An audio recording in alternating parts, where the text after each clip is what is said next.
Assalamualaikum warahmatullahi wabarakatuh. Jadi pada hari ini saya akan melakukan PDD UKPT untuk bidang pengajaran sebagai salah satu syarat untuk mengikuti sertifikasi dosen. Perkenalkan, nama saya Raka Sudira Wardana. Saya adalah dosen di program studi Teknik Perminyakan Universitas Pertamina. Pada PDD KPT hari ini, saya memilih mata kuliah yang saya ampuh, yaitu mata kuliah Teknik Pengeboran 1. Jadi saya akan menjelaskan yang pertama berangkat dari deskripsi mata kuliah, kemudian kemampuan yang diharapkan atau capaian pembelajaran lulusan dan capaian pembelajaran mata kuliah dari mata kuliah Teknik Pengeboran 1.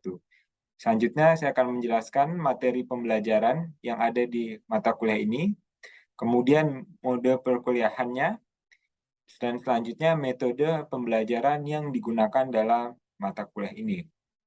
Kemudian, saya akan menjelaskan interaksi dosen dan mahasiswa pada mata kuliah ini, dan terakhir adalah sistem penilaian teknik dan indikator yang digunakan untuk penilaian asesmen mahasiswa. Jadi, mata kuliah teknik pengeboran 1 merupakan mata kuliah dengan kode 13212. Mata kuliah ini terdiri dari 2 SKS dan diambil pada semester 4. Jadi mata kuliah ini merupakan mata kuliah wajib bagi mahasiswa di semester 4. Jadi setelah mahasiswa di semester 1 maupun semester 2 mendapatkan basic science and engineering, nah di mata kuliah teknik pengeboran 1 inilah mahasiswa mulai mempelajari basic engineering spesifik di bidang teknik perminyakan, terutama di kelompok keahlian teknik pengeboran. Untuk mengambil mata kuliah ini, sebagai prasyarat mahasiswa harus sudah mengambil mata kuliah fenomena perpindahan dan mata kuliah mekanika dan kekuatan material. Oke. Selanjutnya, capaian pembelajaran lulusan yang harus dicapai atau diakses di mata kuliah ini yaitu capaian pembelajaran lulusan L, yaitu kemampuan untuk mendesain dan atau memahami dampak penyelesaian rekayasa dalam konteks sosial, kesehatan, keselamatan, lingkungan, ekonomi, dan industri. Jadi memang yang dibebankan di sini adalah mata kuliah atau CPL terkait desain. Kemudian, capaian pembelajaran mata kuliah yang harus dicapai oleh mahasiswa setelah menyelesaikan mata kuliah ini terdapat 4 CPMK. Yang pertama adalah mahasiswa harus bisa atau mampu mendesain komponen rig pengeboran. Kemudian yang kedua, CPMK kedua adalah mahasiswa mampu mendesain komponen dasar drill string dan BHA atau bottom hole assembly pada sumur pengeboran vertikal. Kemudian selanjutnya CPMK ketiga, mahasiswa mampu memprediksi tekanan pori dan tekanan reka formasi. Dan yang terakhir yaitu CPMK 4, mahasiswa mampu mendesain hidrolika sistem sirkulasi pengeboran. Jadi dengan menguasai CPMK ini nanti mahasiswa akan mampu untuk mendesain suatu program pengeboran yang bisa diaplikasikan di lapangan. Adapun materi pembelajaran yang akan dipelajari di teknik pengeboran 1 ini adalah yang pertama, kita akan belajar tentang ikhtisar operasi pengeboran. Jadi mahasiswa akan belajar tentang operasi pengeboran dari proses awal hingga proses akhir. Kemudian mahasiswa akan memahami apa itu rig pengeboran. Di sini mahasiswa akan memahami komponen-komponen yang ada di rig pengeboran beserta fungsinya. Sehingga mahasiswa nanti pada akhirnya akan mampu mendesain suatu rig pengeboran.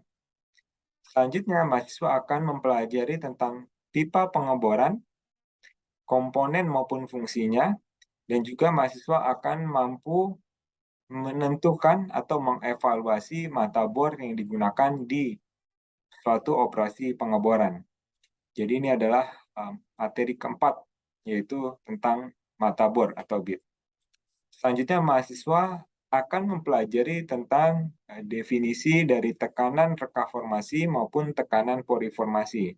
Di sini nanti mahasiswa akan mampu untuk menentukan maupun menganalisa terkait analisa tekanan abnormal formasi yang ada di suatu sumur pengeboran. Dan yang terakhir, mahasiswa mampu melakukan perhitungan dan mendesain hidrolika suatu operasi pengeboran. Jadi nanti mahasiswa akan belajar untuk bisa menghitung kehilangan tekanan pada sistem sirkulasi yang ada di operasi pengeboran dan mampu menentukan berapa optimum dari laju alir yang sebaiknya digunakan. Selanjutnya, ini adalah metode pembelajaran yang akan digunakan pada perkuliahan ini. Dikarenakan kondisi pandemik akibat COVID, maka perkuliahan masih dilakukan secara full online. Nah, pembelajaran kita bagi menjadi dua kegiatan. Yang pertama, kegiatan asinkron yang dilakukan mahasiswa secara mandiri dan waktunya ditentukan sendiri oleh mahasiswa. Kemudian ada juga kuliah sinkron atau online yang kuliahnya sudah dijadwalkan oleh akademik. Nah, jadi di kuliah asinkron seperti dijadwalkan di RPS memakan waktu kurang lebih 1 kali 2 kali 60 menit untuk pembelajaran mandiri mahasiswa maupun untuk penugasan juga 1 kali 2 kali 60 menit. Nah, jadi mahasiswa bisa melihat atau mempelajari terlebih dahulu video-video pembelajaran yang sudah saya upload di YouTube. Kemudian mahasiswa diminta untuk membaca materi slide yang sudah saya upload dan bisa mengerjakan latihan atau kuis yang ada di e-learning Universitas Pertamina. Kemudian, mahasiswa akan melakukan pertemuan dengan menggunakan Teams atau Zoom sesuai jadwal perkuliahan yang sudah ditentukan dengan waktu kurang lebih 1 kali 2 kali 50 menit. Di mana di waktu ini mahasiswa akan melakukan diskusi terkait klarifikasi pemahaman yang sudah dipelajari secara mandiri, atau di sini kita akan melakukan pengerjaan proyek secara bersama-sama melalui breakout room, dan juga di sini kita bisa melakukan pengerjaan latihan soal ataupun presentasi mahasiswa untuk melihat pemahaman mahasiswa terhadap suatu tugas atau studi kasus. Nanti mahasiswa bisa melihat kembali rekaman-rekaman video dari perkuliahan tersebut yang sudah dikumpulkan di link rekaman video. Selanjutnya akan dilakukan interaksi dosen mahasiswa. Yang pertama, diskusi atau tatap maya ini yang dilakukan tadi secara sinkronus atau secara sinkron menggunakan Teams atau Zoom. Kemudian mahasiswa juga bisa melakukan assessment melalui e-learning mulai dari tugas, kuis, UTS maupun UAS, dan mereka juga bisa mendownload langsung materi-materi perkuliahan di e-learning. Dan mereka juga bisa melihat progres nilai mereka secara transparan di aplikasi SIUP atau Sistem Informasi Universitas Pertamina. Dan yang terakhir, mahasiswa juga sudah dibuatkan WA Group di mana mahasiswa di sini bisa menanyakan terkait materi-materi yang mereka masih kurang jelas ataupun terkait tugas yang akan dikerjakan. Adapun sistem penilaian yang dilakukan, yaitu saya membagi ada 4 asesmen yang dilakukan di mata kuliah ini. Yang pertama, asesmen dalam bentuk kuis, dalam bentuk tugas, UTS, dan UAS. Bisa dilihat di sini bahwa untuk kuis akan mengakses CPMK 1, 2, dan CPMK 4. Sedangkan untuk asesmen tugas, maka akan mengakses CPMK 1, 2, 3, dan 4. Untuk UTS sendiri, ini hanya akan mengakses materi CPMK 1 dan CPMK 2. Karena CPMK 1 dan CPMK 2 ini diberikan sebelum UTS. Dan untuk UAS sendiri hanya akan mengakses materi di CPMK 3 dan CPMK 4. Karena materi CPMK 3 dan CPMK 4 ini akan diberikan di periode setelah UTS.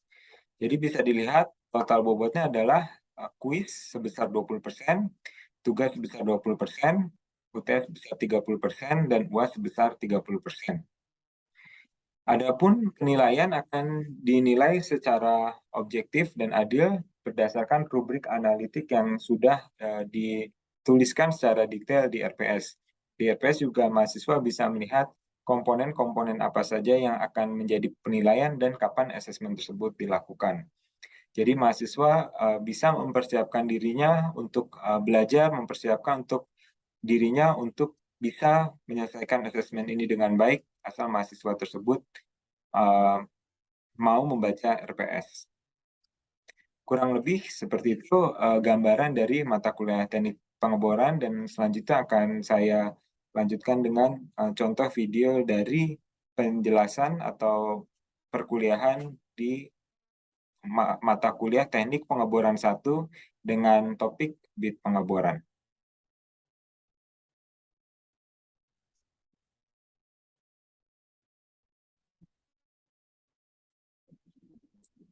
Oke, selamat sore semuanya. Jadi hari ini kita akan belajar tentang bit pengeboran. Nah, bisa kalian lihat nih di slide-nya nih udah ada gambar dari bit pengeboran. Nah, mungkin di sini sebenarnya kalian udah lihat juga materi PPT yang sudah saya upload di e-learning kita, dan mungkin sudah nonton juga video pembelajaran yang ada di YouTube. Nah, ini sekarang kita akan masuk ke materi tentang bit pengeboran. Jadi seperti sudah saya sampaikan di pertemuan sebelumnya, materi RPS kita, bahwa kita memiliki CPMK nomor 2, yaitu mahasiswa mampu mendesain komponen dasar dari drill string dan BAA pada sumur vertikal. Nah, ini kemampuan yang kita harapkan, kemampuannya mendesain. Jadi ini masuk ke capaian pembelajaran lulusan yang J, kemampuan mendesain. Kemudian kemampuan yang kita harapkan di sini adalah kognitif level 2 maupun kognitif level 6 yang paling tinggi, yaitu kemampuan mendesain. Nah, kalau kita turunkan dari CPMK-nya ini, CPMK 2, maka hubungannya adalah ke materi yang lebih detail lagi, yaitu sub CPMK nomor 6, yaitu mahasiswa mampu menjabarkan jenis mata bor berdasarkan klasifikasi IADC atau International Association of Drilling Contractors. Jadi hari ini kita akan fokus di sub CPMK 6 ini, di mana kalian bisa menjabarkan atau menjelaskan jenis-jenis mata bor berdasarkan IADC. Di sini kita baru mencapai yang C2 atau kemampuan menjelaskan. Oke. Nah, pertanyaannya nih, kenapa materi ini penting atau harus kita pelajari di dalam materi teknik pengeboran 1 ini? Nah, kalau kita lihat di sini, mungkin di sini belum semuanya ya, atau mungkin ada yang udah di saat kerja praktek itu melihat rig pengeboran, bisa kelihatan gambarnya di sebelah kanan. Sini ada rig pengeboran, kemudian kalian lihat di sini ada rangkaian pipa pengeboran, di sini ada bit pengeboran. Nah, kalau kita analogikan, mungkin yang di sini terutama cowok-cowok pasti udah pernah pakai yang namanya ini, alat bor tangan ini. Nah, ini biasanya kita gunakan ya untuk ngebor tembok, untuk ngebor kayu dan sebagainya. Nah, kalau kalian lihat di sini ini ada ujungnya yang namanya mata bor. Oke. Nah, kurang lebih prinsip kerja mata bor yang ada di sebelah kiri ini kurang lebih sama dengan bit pengeboran yang kita pakai di dalam industri minyak dan gas. Nah, kenapa bit pengeboran ini menjadi penting? Terutama kita harus tahu jenisnya, tipenya, karena dengan memilih bit pengeboran yang tepat, kita pasti bisa meningkatkan kecepatan operasi pengeboran. Nah, dengan meningkatnya kecepatan operasi pengeboran, kira-kira biaya makin murah apa makin mahal? Kira-kira makin murah apa makin mahal? Ya, pasti biayanya makin murah, karena kalian mengurangi biaya pengeboran gitu. Nah, kurang lebih itulah kenapa materi ini penting untuk kita pelajarin. Nah, sekarang kita akan membahas tipe bit pengeboran. Nah, kalian bisa lihat di sini ada dua tipe bit. Nah, ini mungkin kalian udah baca-baca juga atau lihat di video. Ada yang namanya di sebelah kiri ini tipe fixed cutter bit. Nah, di sebelah kanan ini ada tipe yang namanya roller cone bit. Nah, sekarang pertanyaannya, apa sih perbedaan dari kedua tipe tersebut kalau kalian lihat dari video yang ditampilkan? Silahkan, siapa nih yang mau menjawab?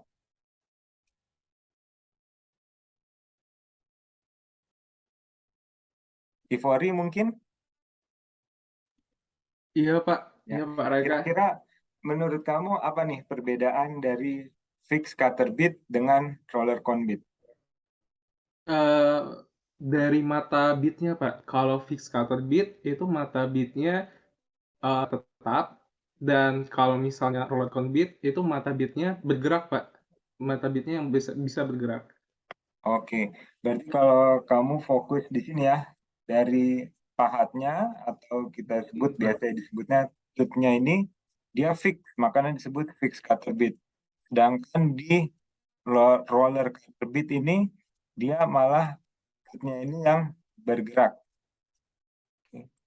Mungkin yang lain kalau lihat dari video arah gerakannya seperti apa?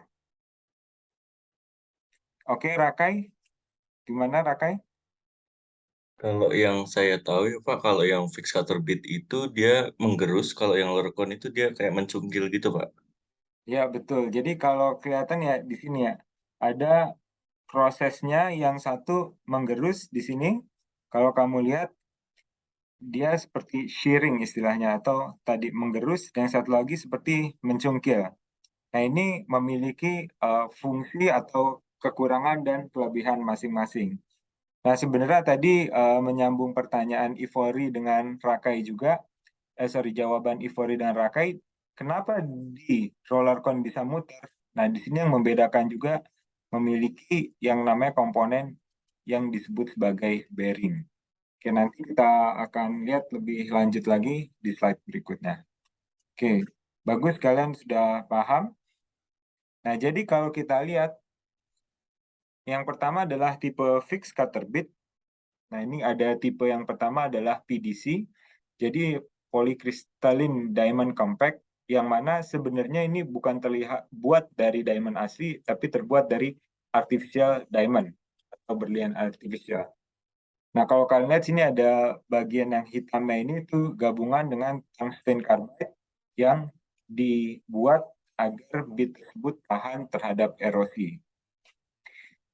Nah, kemudian yang kedua tipenya adalah diamond bit. Nah, di sini ada tiga macam. Ada yang namanya impregnated diamond, di mana diamondnya itu dimasukkan ke dalam body bitnya seperti gambar di sini. Kemudian di sini ada menggunakan natural diamond. Kalian bisa lihat masih kelihatan natural diamond sini, atau yang menggunakan thermally stable polycrystalline. Nah, ini kalau kalian lihat yang membedakan apa? Kalau kalian lihat membedakan formasinya. Jadi kalau formasinya makin keras itu dia makin ke kanan. Jadi kalau kalian formasinya keras bisa pakai natural diamond. Nah, kalau semakin keras lagi kalian bisa pakai impregnated diamond. Nah, impregnated diamond sendiri karena diamondnya dimasukkan ke dalam body bitnya sehingga si giginya itu lebih kecil kemungkinannya untuk lepas. Makanya itu bagus digunakan untuk formasi yang sangat keras. Oke. Nah, selanjutnya kita lihat ke tipe roller cone. Nah, kalau kalian lihat di sini kira-kira apa sih bedanya antara roller cone yang mill tooth bit yang bila kita bandingkan dengan insert bit? Kira-kira ada yang mau menjawab? Langsung open mic aja boleh.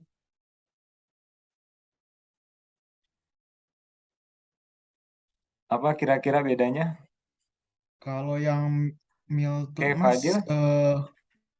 bedanya dengan inserted, yang inserted itu tutnya bisa dilepas pasang. Sedangkan kalau untuk Miltune dia sifatnya tetap tune ya Mas. Oke, betul Fadil. Jadi memang betul yang insert seperti katanya insert artinya dimasukkan. Nah, kalau kalian lihat di sini sebenarnya dia bodinya adalah di sini still. Oke. Di sini masih still. Nah, kemudian giginya ini sudah materinya adalah tungsten carbide. Jadi dia seperti dimasukkan atau dilem kemudian dipanaskan sehingga bisa menempel ke bodi giginya. Sedangkan di melted bit sebenarnya ini adalah satu bagian gitu. Nah, ini adalah materinya sama-sama steel. Oke. Manakah yang lebih kuat? Ya, yang lebih kuat adalah yang menggunakan tungsten carbide ini gitu. Makanya inserted bit nanti akan lebih kuat daripada melted bit. Tapi kemudian itu akan ada konsekuensi lain, yaitu nanti masalah harga. Otomatis yang kualitasnya lebih bagus, inserted bit akan lebih mahal dibandingkan dengan melted bit. Nah, sekarang kita coba buka ke menti.com. Saya coba ganti screen saya dulu.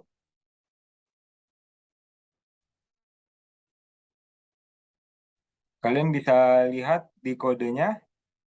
Kalian bisa masukkan kodenya di 5199048. Oh, ini udah ada yang menjawab satu orang nih. 4 orang. Oke. Jadi pertanyaannya mana yang fix cutter? Nah, ternyata semuanya masih ingat bahwa jawabannya adalah nomor 1. Oke. Oke, kita kembali lagi ke slide.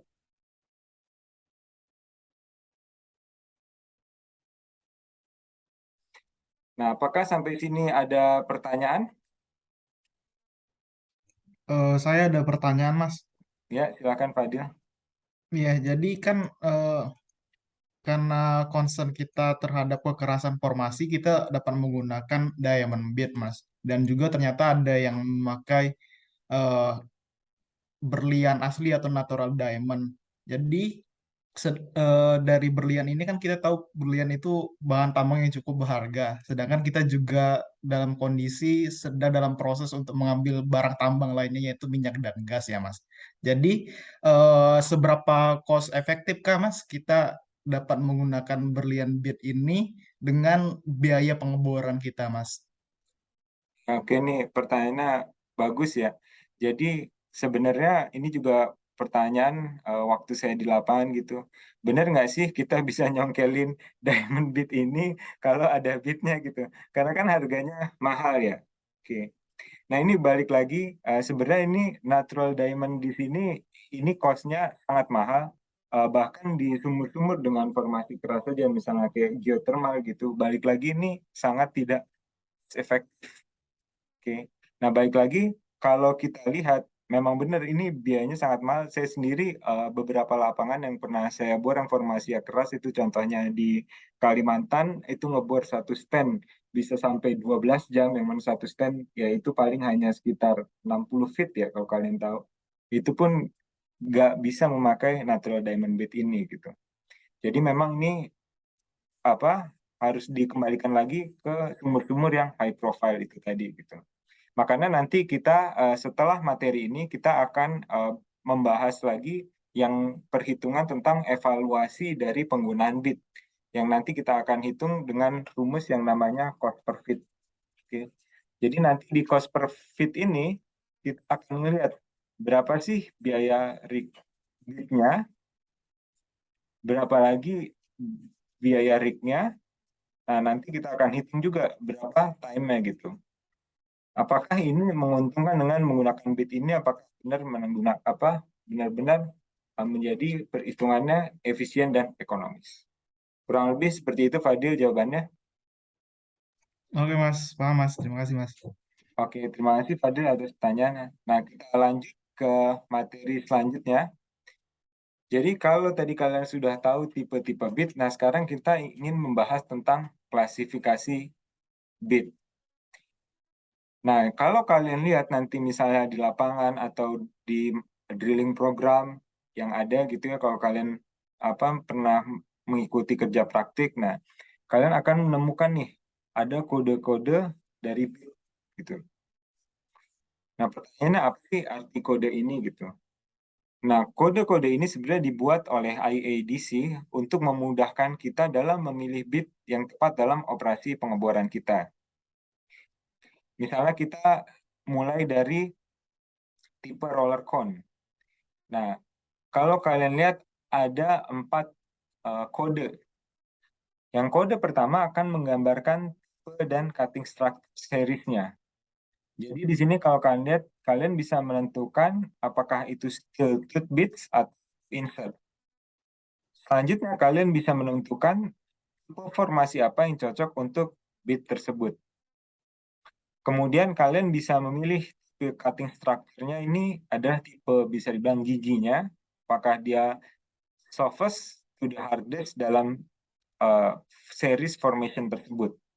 Misalnya softest dari soft formation atau hardest dari soft formation. Nah, selanjutnya kalian bisa pilih tipe bearing-nya, dan kalian bisa pilih features optional jika kalian memerlukan. Nah, daripada kita menghafalkan, lebih baik kita coba exercise dengan latihan ini. Jadi misalnya kita akan ada sumur nih yang kita bor. Nah, dari drawing programnya dituliskan bahwa akan menggunakan kode 135. Nah, kira-kira dari kode ini dan menggunakan tabel IADC yang di sebelah kanan, kira-kira apa nih jenis bitnya? Siapa yang mau menjawab? Kode pertama adalah berarti angka 1 nih.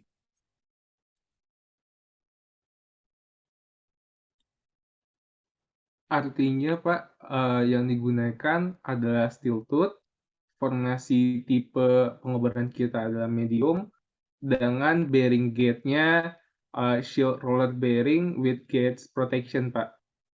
Oke, coba kita kerjakan pelan-pelan ya.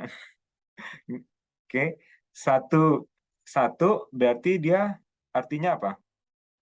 Dia pasti modelnya adalah steel tooth ya kan? Karena 1 sampai 3 itu masuk ke mode steel tooth. Oke. Nah, kemudian tadi angka 3 berarti kan dia 1 sudah menggambarkan soft formation. Tadi apa? Ini Ivori jawabnya soft apa medium? Tadi saya jawabnya medium, Pak. Medium. Nah, sebenarnya 1 menggambarkan dia adalah steel tooth yang soft formation. Cuman Oh, soft ini kan ada tingkatannya. Ya kayak kalau kalian beli apa tuh tingkat kepedesan gitu ya. Ada yang bintang 1 sampai 4 gitu. Nah, ini adalah berarti dia tergolong ke dia hampir mendekati hard tapi belum sampai hard, medium dari soft formation. Jadi dia arahnya ke sini. Jadi pertama 1, kemudian ini adalah medium dari soft formation. Nah, kemudian tadi jawaban terakhir kamu apa? yang nomor 5, Pak, bearing Yang gauge-nya nomor 5. bearing with gauge. Steel roller bearing with gauge protection. Jadi ini tipe bearing yang digunakan. Oke.